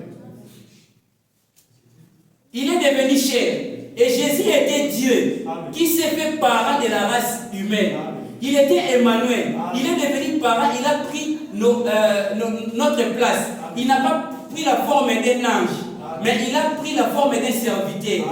Amen. Amen. Donc, il n'avait pas pris la forme des anges, il n'avait pas pris la forme théophanique. Pourquoi? Le corps théophanique, c'est un corps. Le pasteur l'avait bien expliqué ici quand il avait parlé sur la demeure future. Voilà pourquoi tout ce que j'ai dit, j'essaie seulement de les tirer chez lui. Amen. Donc, le pasteur nous avait montré c'est quoi ces corps-là. Or, pour remonter un peu les temps, avant l'éternité, parce que la Bible commence au commencement. Donc, au commencement était la parole. Mais il y a eu avant un commencement. Ok. Avant le commencement, il y avait l'éternité. Vous voyez? Donc, Frère Branham dit qu'il y avait le grand esprit éternel qui couvrait toute la terre. Cela enveloppait la Bible. Cela, c'était tellement grand. Vous voyez? Et Frère Branham dit qu'à ce stade ici, il n'était pas encore Dieu. Parce que Dieu, cela signifie objet d'adoration. Ici, il était encore Elohim, Dieu qui existe par lui-même. Mais en lui, il y avait des attributs qui devaient se manifester. Jéhovah Rapha, il était les 7 grands esprits. Les 7 couleurs de l'arc-en-ciel. Voilà pourquoi l'ange qui est sorti de lui, c'est l'ange de l'Alliance. Et c'est le Seigneur Jésus-Christ. Je vais montrer comment il est sorti de lui. Frère Branham dit qu'en nous aussi, on était en lui sous forme des attributs. Amen. Or, il dit qu'au moment où il était cette grande pensée, il avait un désir en lui, dans sa pensée ici. Il pensait déjà quelque chose. Et les jeudis, on avait vu que même l'agneau fut déjà immolé ici. Amen. Parce qu'il connaissait déjà ici par sa préscience les déroulements de chaque chose. Amen. Donc l'agneau a été immolé avant la fondation du monde. Avant que toi tu puisses venir, Jésus-Christ a été déjà immolé pour toi. Amen. Alors, qu'est-ce qui s'est passé? Ici, il n'avait pas encore commencé à créer. Pourquoi? La gloire était tellement grande. Cela avait enveloppé l'univers. Amen. C'était un esprit, Frère Branham dit, invisible. Voilà pourquoi Frère Branham dit qu'on ne peut pas voir Dieu. Donc quand Frère Branham dit qu'on ne peut pas voir Dieu, c'est cet esprit. Mais il dit que quand vous voyez la parole qui est faite de chair, c'est à ce moment-là que vous voyez Dieu. Voilà pourquoi quand on voit des humains, quand on vous voit vous, on voit que vous êtes la manifestation de la parole, c'est à ce moment-là qu'on reconnaît et on voit Dieu. C'est la seule façon de voir Dieu. Amen. Parce que Philippe dit à Jésus, Père, montre-nous le Père, et cela nous suffit. Je dis, Philippe, depuis que tu m'as vu, tu n'as jamais vu le Père. C'est lui qui m'a vu à vivre. Or, cet esprit s'est condensé. L'esprit s'est condensé. Et puis, Frère Branham dit que pour la première fois, il est créé, est sorti un être surnaturel, la colonne de feu. Le Logos, la pensée de Dieu, s'est manifestée sous forme de la colonne de feu. Voilà pourquoi quand Frère Branham dit qu'aujourd'hui, Dieu nous a parlé au travers du Fils, ce n'est pas le corps physique de Jésus. C'est la colonne de feu qui est revenue pour interpréter la Bible. Voilà le Fils. Quand Dieu dit dans Genèse, faisons l'homme à notre image, Frère Branham dit que la divinité qui est le Père s'adresse au Fils. Donc faisons l'homme à notre image à nous. Amen. Donc, et quand il est sorti, maintenant ce n'est pas qu'il y a eu un esprit ici, et puis la colonne de feu ici. Non, ça ce sont des conceptions. Mais la même substance qui a pris une forme. Vous voyez par exemple dans le physique, ceux qui sont des physiciens, ceux qui ont fait la physique, il y a par exemple de l'eau. C'est un état, non? De l'eau, c'est un état liquide. L'eau qui est dans l'état liquide. Ces mêmes substances-là, quand on les met dans le congélateur, cela devient la glace. C'est seulement la même chose. Ce n'est pas différent. C'est seulement de l'eau.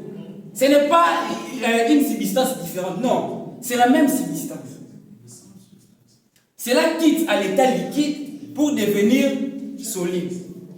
Et quand vous prenez la même glace, vous les mettez pour chauffer cela, jusqu'à, je ne sais pas moi, à 100 degrés. Cela s'évapore. C'est la même substance qui s'est évaporée. Ce n'est pas une autre chose, non. Voilà pourquoi cet esprit, ça, c'est Dieu lui-même. Maintenant qui a pris une forme visible. Voilà, on dit que c'est quand il a pris une forme visible. C'est cette colonne de feu qui était avec les enfants d'Israël. Voilà pourquoi il dit qu'en réalité, ça, ce n'est pas ma photo. Je suis seulement privilégié comme le pasteur, je ne peux m'appeler que non, Péniel, viens en plus prendre une photo. En réalité, ce n'est pas ma photo, c'est la photo du pasteur Jean-Louis. Donc, ce n'est pas la photo en réalité des frères. Voilà pourquoi même on les met à l'église. Donc, c'est la colonne de feu, il a trouvé juste grâce d'être là. Et Frère Branham dit que l'œil mécanique ne peut pas capter la psychologie. Donc, c'est-à-dire l'appareil photo avait réellement vu la chose. Amen. Donc, c'est ça Dieu, c'est ça le logos, c'est ça la pensée. Et Frère Branham me dit que cette logos, plus tard, est devenue une théophanie. Cela a pris la forme d'un homme. Et il dit que c'est l'homme que Moïse avait vu tourner le dos. Parce que quand Moïse avait dit que non, Dieu, je vais te voir. Frère Branham dit qu'il avait vu le dos de Jésus. Il a dit que Jésus tourné. Il a dit que c'était le dos de Jésus tourné. C'est lui, Melchisedec, que Abraham avait croisé. C'est lui qui avait ni commencement de jour, ni fin de jour. Et quand il a communié avec Abraham, communié, c'est-à-dire Abraham a pris une partie de lui. Voilà pourquoi le mystère du dernier sur le temps d'Abraham, c'était le mystère du changement. De quitter le corps physique ici pour recevoir la théophanie. Parce qu'Abraham avait reçu une partie de Melchisedec, en communion avec lui. Parce que quand vous communiez avec dans la parole, vous devenez la parole. La Bible dit que c'est lui qui ne va pas observer cela, il n'a pas de part avec lui. Donc pour avoir des parts avec Dieu, c'est communier. Donc ce sont des symboles. Quand on prend la Sainte Seine ici, tu t'identifies à lui. Tu deviens lui. Amen. Et cela a pris une forme théophanie, qui était le corps parole, c'est ça la parole, la théophanie. Et cette théophanie a quitté, n'a pas contourné, parce que nous, on a oublié parce qu'on a contourné la théophanie. Mais Jésus avait quitté de cette forme-là pour devenir chair. Voilà pourquoi Jésus connaissait tout. Nous, on ne connaît pas tout parce qu'on a contourné notre théophanie, on est venu au travers de la femme et l'homme. On est venu par les péchés. Or, la naissance de Jésus, c'était une naissance virginale. Voilà pourquoi il connaissait tout. Parce qu'il avait quitté de l'état parole à la chair. Or, Frère Branham dit qu'il ne pouvait pas sauver l'homme en étant théophanie. Parce qu'en réalité, quand l'homme est tombé, ce n'était pas la théophanie de l'homme qui était tombé. L'homme est tombé dans la chair. Quand il y a eu contact physique, il était question de la chair. Voilà pourquoi Frère Branham dit que le mariage naturel est charnel. C'est le type du vrai mariage. Amen. Donc, Frère Branham dit à les Hébreux qu'il devait faire des expériences humaines. Voir ce que l'homme peut ressentir. Goûter à la mort. Goûter au péché. Donc, genre, comprendre les péchés. Parce qu'il n'était pas un pécheur. Mais il est devenu, il s'est fait pécher pour nos péchés. Pas pour ses propres péchés. Parce que lui, il n'avait pas péché. Mais il était devenu un pécheur tout simplement pour mourir à la croix. Il avait pris notre place. Frère Branham dit que tout ce que nous ressentons, Jésus le ressentait aussi. Il pouvait voir mal à la tête. Il pouvait tomber malade. Il pouvait rigoler. Et d'ailleurs, Frère Branham dit qu'il avait un sens de l'humour qui était très élevé. Donc il dit qu'il avait vécu comme un humain. Parce que pour racheter, pour devenir parent, tu dois devenir un homme physique. C'est ça la divinité, la révélation. Parce que je ne peux pas entrer dans les détails parce que c'est une doctrine. Ça doit être d'abord enseigné ici. Amen. C'est ça, en un mot, comprendre la divinité de Jésus-Christ. Amen. Or, conformément à Hébreux 13:8, quand Frère Branham parle de Hébreux 13:8, Frère Branham relie cela avec Luc 17:30. Amen. Jésus-Christ est le même hier, aujourd'hui, éternellement. Or, aujourd'hui, son corps physique n'est pas là. C'est ça maintenant le problème, là où on s'est séparé avec les dénominations. Parce qu'eux, ils sont restés dans l'histoire. Ils sont restés dans le passé. Mais nous, on doit venir dans le présent. Parce que la révélation de Jésus-Christ est liée au temps présent. Parce que lors de la première dispensation, quand il s'est révélé à Moïse, il avait révélé son être. Ce n'était pas encore les lieux ou encore les noms. Mais Frère Branham dit qu'il avait révélé juste son être. Il avait dit que je suis. Donc Jésus c'est le temps présent. Donc s'il est le Jésus, donc il doit être ici. Amen. Amen. Amen. Voilà la révélation. Écoutez ce que Frère Branham dit. Dans la prédication, nous voudrons former, nous voudrons voir Jésus. Frère Branham dit, son corps avec la marque des clous n'est pas encore revenu. Ce corps est assis là, à la droite de Dieu. Voyez-vous, il est assis juste sur le trône du Père. Maintenant, lorsqu'il reviendra, il va s'asseoir sur son propre trône, le trône de David, les milléniums. C'est que les pasteurs avaient enseigné ici. Donc, son corps physique là n'est pas parti, non. Mais son corps physique là va revenir encore pour s'asseoir dans les milléniums. Et quand on dit qu'il s'est assis à la droite du Père, ce n'est pas qu'un papa avec la barbe, Jésus est assis à la droite, non, c'est la puissance. Parce que la main droite représente toujours la puissance. Donc il est assis à la puissance.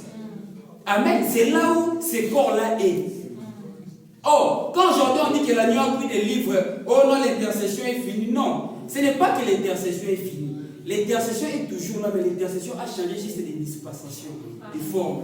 Parce que quand Jésus-Christ était dans la chair humaine, au temps d'Abraham, Frère Branham dit que c'était Jésus-Christ qui a visité Abraham. Quand il était là-bas, lors de la 7e rencontre, il était Elohim de la chair humaine. L'intercession, c'est Abraham qui faisait l'intercession. Abraham est type de l'épouse. Bon, pourquoi le pasteur Mathieu nous avons enseigné ici que tous ces gens-là, même nos membres de famille, sont sauvés à cause de vous. Pour les biens qu'ils vont vous faire.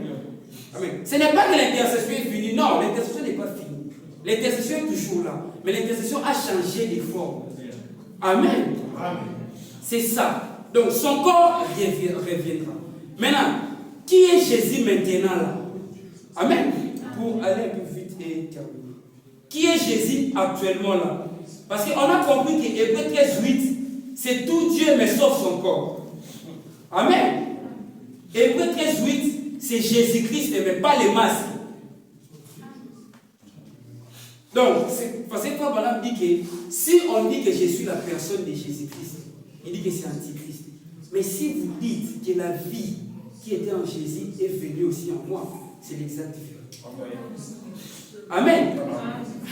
Donc ici maintenant, c'est Jésus là, maintenant là, parce qu'il est le même hier. On a compris qu'au travers de cette révélation, il est le même hier, aujourd'hui et éternellement. Et Frère Branham a toujours relié Hébreux 13:8 à Luc 17:30 pour montrer que ce qu'il avait fait autrefois là-bas, il est le même pour le faire ici.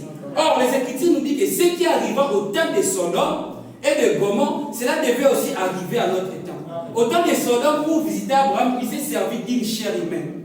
Non pas que l'homme là était Dieu. Parce que frère Abraham dit dans la prédication El Shaddai, ou encore la foi de Marie, quand Abraham a adoré, il dit qu'Abraham n'a pas adoré le corps. Mais Abraham a reconnu la divinité qui s'est incarnée dans le corps.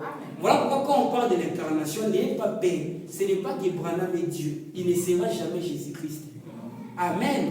Quand vous prenez Branham pour la personne de Jésus-Christ, c'est antichrist. C'est anti-parole. Mais quand vous dites que le même Jésus qui avait visité Abraham s'est revêtu aussi, il est venu dans un corps de chair pour discerner encore les pensées, ça c'est l'exacte vérité. C'est ça, Hébreux 13, 8. Amen. Je crois que le son n'est pas confus. Parce que les frères Pénal avaient dit que Branham est dit. Les gens ont toujours taxé de cela, mais c'est leur affaire. Écoutez maintenant ce que frère Branham dit de qui. Parce que quand Jésus se révèle à nous, il nous apporte la révélation de l'adoration. C'est ce qu'on a vu avec les pasteurs. Les vraies adorations. Et Branham est venu restaurer cette vraie adoration. Écoutez, je me suis dit, Billy, dans la prédication, pourquoi la petite Bethléem de 1963? Parce qu'il y a deux. Ça, c'est de 1963. Je me suis dit, Billy, c'est merveilleux. J'aurais aimé cette puissance de la part de Dieu. Tu as pour tenir là au milieu de tous ces éclats d'Hollywood et de donner un témoignage par Jésus. Mais Jésus-Christ n'était pas un juif. Jésus était Dieu, pas un juif.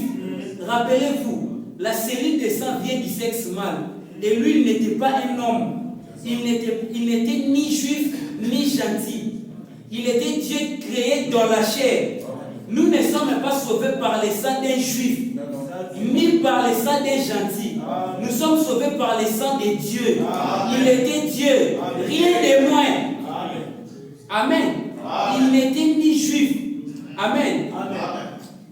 Et le frère Branham continue. Il était Dieu dans la chair. Juste, c'est juste. Amen. Je n'adore pas un juif. Amen. Donc aujourd'hui, la chair agitée, c'est lui qui est venu nous révéler l'adoration.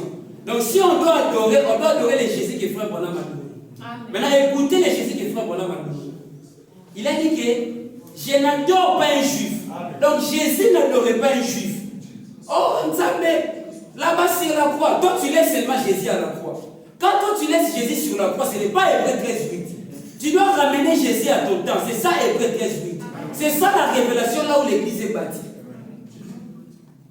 Je n'adore pas un juif. J'adore Dieu quand j'adore Jésus. Je n'adore pas une fiction ou une certaine chose historique.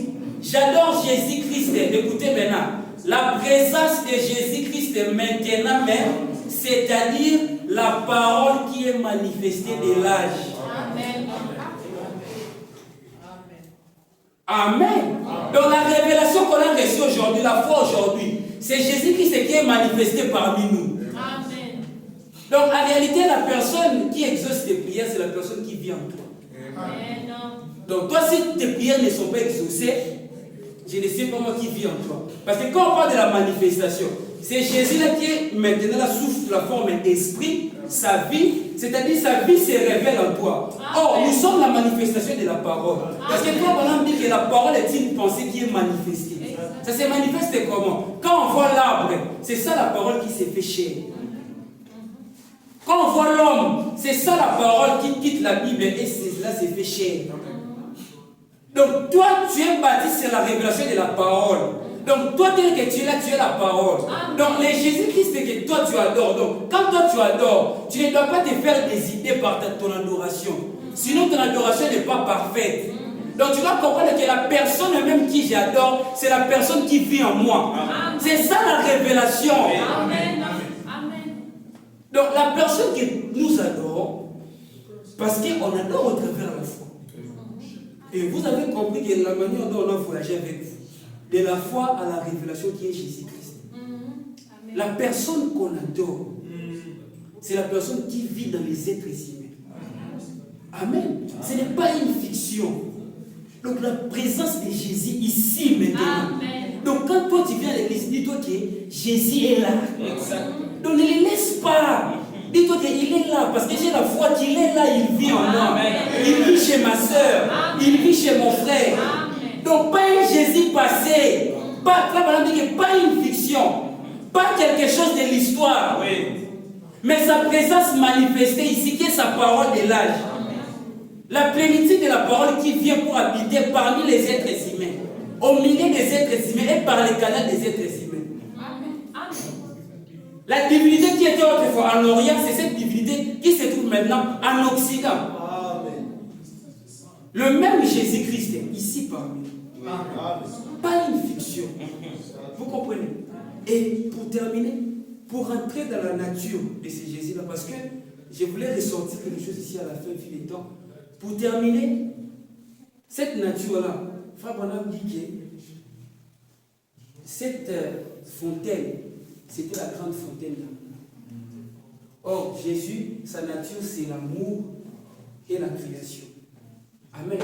Et si on a compris cette foi et l'amour, Jésus s'est posé la question, est-ce qu'il trouvera-t-il encore de l'amour? Rapidement, écoutez ce que 1 Corinthiens 13 nous dit.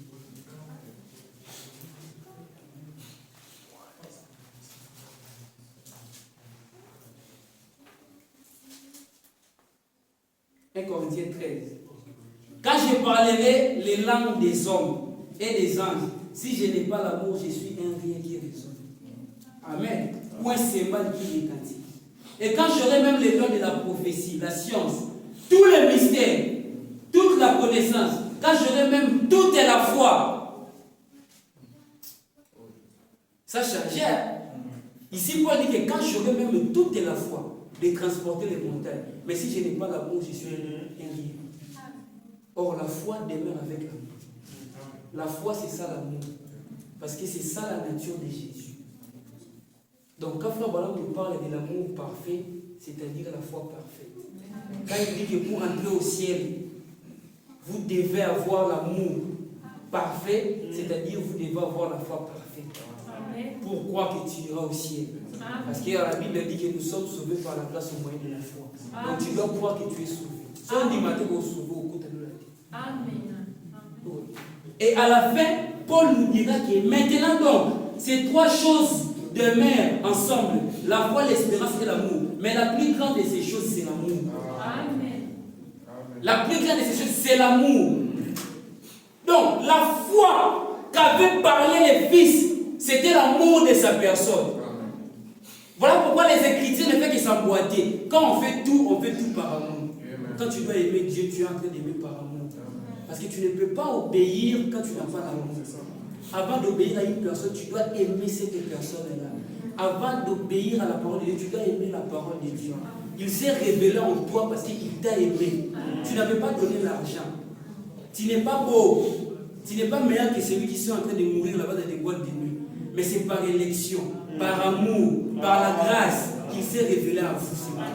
Alors toi aussi en retour, tu dois avoir cette même nature-là, de donner cela aussi à ton semblable. D'avoir les mêmes amours que lui t'a apporté. C'est ça la foi. Et Frère Branham dit que la foi repose sur le pardon. Peut-être dans les jours à venir, on parlera encore de la foi. Voilà pourquoi j'avais dit que la foi, ce n'est pas seulement sur le plan évangélique, comme on a toujours pensé. Mais ce sont des enseignements même de base, là où l'Église est bâtie. C'est l'amour. Et Frère Branham dit qu'il y a une puissance extraordinaire dans l'amour. Il y a la puissance de l'atmosphère. Cet amour-là qui vient en toi aujourd'hui. Parce que vous remarquerez que ce qui est le contraire de la foi, c'est de l'incrédulité. Jésus a dit dans Matthieu 24, tellement que l'iniquité sera accrue, l'amour est plus grand nombre de fois. Voilà pourquoi il s'est posé la question s'il devait encore trouver cet amour. Et quand vous voyez dans les âges, l'Apocalypse chapitre 2, il accuse Éphèse. Il dit que ce que j'ai contre toi, Éphèse, c'est parce que tu as abandonné ton premier amour. La foi. La première révélation qu'il avait reçue. La personne de Christ. Ce que j'ai contre toi, Éphèse, tu as abandonné ton amour. Ce que Dieu sera contre vous, c'est que vous pouvez abandonner l'amour. C'est cela même le nom de notre Église. Donc vous devez demeurer dans l'amour. Et Frère Branham dit que l'amour, ça s'exprime quand on place les intérêts de l'autre devant ses propres intérêts. Il dit qu'il n'y a pas plus grand amour que de donner sa vie pour pour ses amis. Or, si tu as la nature de Dieu, Dieu c'est un donateur. Il sait donner en sacrifice. Toi, si sa vie est en toi, toi aussi tu te donnes pour l'autre. Tu ne vas pas critiquer ton frère. Tu ne vas pas ingérer ton frère. Et quand Dieu nous parle de l'amour parfait, c'est la foi parfaite. Et la foi parfaite, c'est de croire à qui tu es. Pour terminer, je vais juste te dire ce que toi tu es. Je ne saurais plus entrer dans le temps. Comme ça, peut-être par la grâce de Dieu, un jour, on aura peut-être cette même occasion de reparler encore sur ces choses. Amen. Et je crois que par la grâce de Dieu, si peut-être il y a des erreurs aussi longtemps qu'on a parlé, on a le pasteur qui est là, il saurait encore éclaircir. Je n'avais pas d'autre façon de la manière dont je pouvais l'expliquer. J'ai essayé de l'expliquer de la manière dont je l'ai reçu. Amen. Si peut-être vous n'avez pas compris, venez voir le pasteur ou venez me voir, on va essayer d'en parler. Ne prenez pas ça pour un démon ou pour un mythe, mais c'est pour le perfectionnement de l'Église. Amen. Écoutez ce que frère Branham dit. Parce qu'on a compris que cette foi-là, on a quitté de la foi à la révélation de la personne qui est Christ pour terminer dans l'amour. On ne peut pas entrer dans les détails vu le temps. Or, cet amour parfait, pour entrer là-bas, c'est cela la foi parfaite. Parce que frère Branham dit que l'amour et la foi demeurent ensemble. Il dit que quand l'amour augmente, la foi augmente. Amen. Abraham avait obéi parce qu'il avait l'amour de la personne. Amen. Amen. Frère Branham dit dans la vision de Patmos, paragraphe 164. Amen. Il ôta tous les obstacles devant les hommes, afin qu'ils puissent avoir une communion comme celle qui avait au jardin d'Éden. Bon, l'homme, j'allais ravaler cela, mais je vais le dire. L'homme est omnipotent. Amen. Croyez-vous cela? Amen. Il dit que vous ne croyez pas, mais il est omnipotent. Amen. Un homme qui est totalement soumis à Dieu est omnipotent. N'est-il pas dit dans Marc 11, quoi que vous demandez, si vous ne doutez pas de votre cœur, cela arrivera. Vous obtenez tout ce que vous demandez. L'omnipotence, la toute puissance créatrice de l'univers est venue en vous. Voilà pourquoi aujourd'hui tu dois juste te parler. Tu ne peux pas douter. N'ose jamais douter de qui tu es. Parce que tu viens en dessous de tes privilèges parce que tu doutes. Tu ne sais pas qui tu es. Mais la foi parfaite te dit aujourd'hui que tu es omnipotent. Tu es Dieu. Tu as la même nature que ton Créateur. Pour être enlevé, tu dois avoir la même nature que lui. Sans lui, tu ne seras pas enlevé. Écoutez, qu'est-ce qui se passe-t-il lorsque les deux omnipotents se rencontrent? Lorsque Dieu et l'homme se rejoignent par l'omnipotence, quelque chose doit se faire. Quand Dieu qui est l'omnipotent, qui te rencontre par sa propre vie, automatiquement ta vie doit changer. Automatiquement quelque chose doit se produire. Automatiquement ta situation doit changer. Parce que c'est la toute puissance de Dieu qui est l'amour. Fabien dit qu'il n'y a pas d'autre puissance que l'amour. Voilà pourquoi il dit que quand la foi n'est pas accompagnée avec l'amour, c'est une foi même qui est diabolique. C'est là satanique.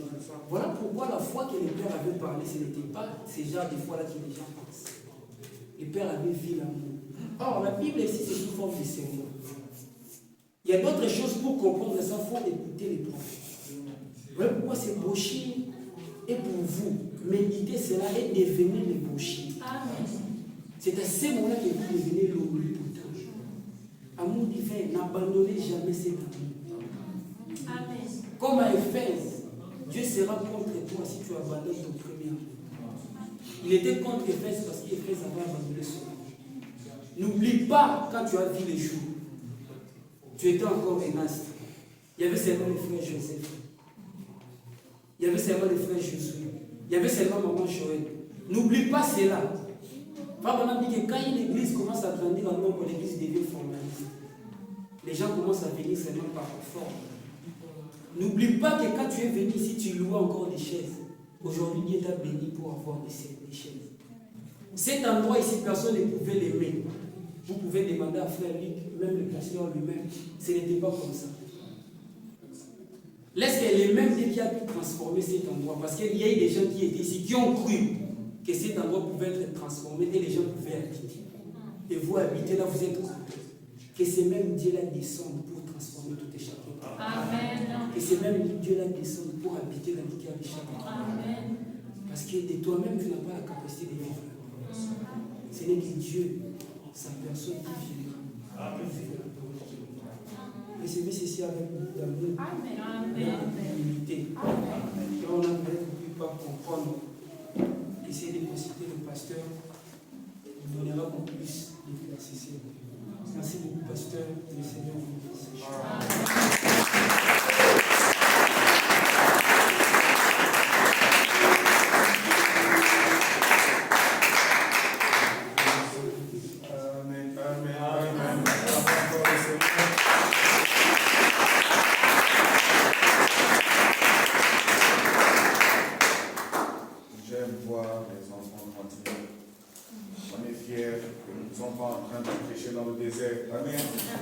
Nous savons qu'il n'y a que le Seigneur qui peut nous aider. Et nous savons que quand il y a l'amour, Amen. Vous devez pour chanter l'amour m'a sauvé. Et chacun de nous parlera au Seigneur. Dans le péché de son Père, loin de la Père.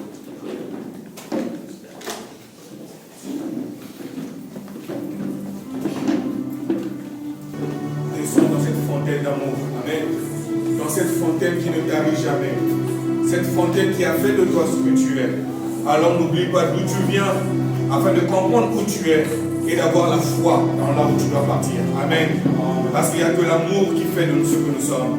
Et cet amour-là, nous devons distribuer cela. Parce que la Bible dit, nous devons être dispensateurs de la grâce de Dieu. La foi, l'amour, la grâce marchent ensemble. Et toi, tu dois être le fruit de cela, afin de devenir un fruit pour que les autres puissent consommer aussi cela. Amen. Que Dieu nous aide vraiment à pouvoir aller de l'avant. Parce que ce Dieu t'a tiré des eaux et il t'a donné une forme. Cette terre qui était informe et vide. Mais quand cet amour a couvert le monde, aujourd'hui le monde est ce qu'il est aujourd'hui. Et quand cet amour va te couvrir aussi, tu auras une vie digne de l'évangile.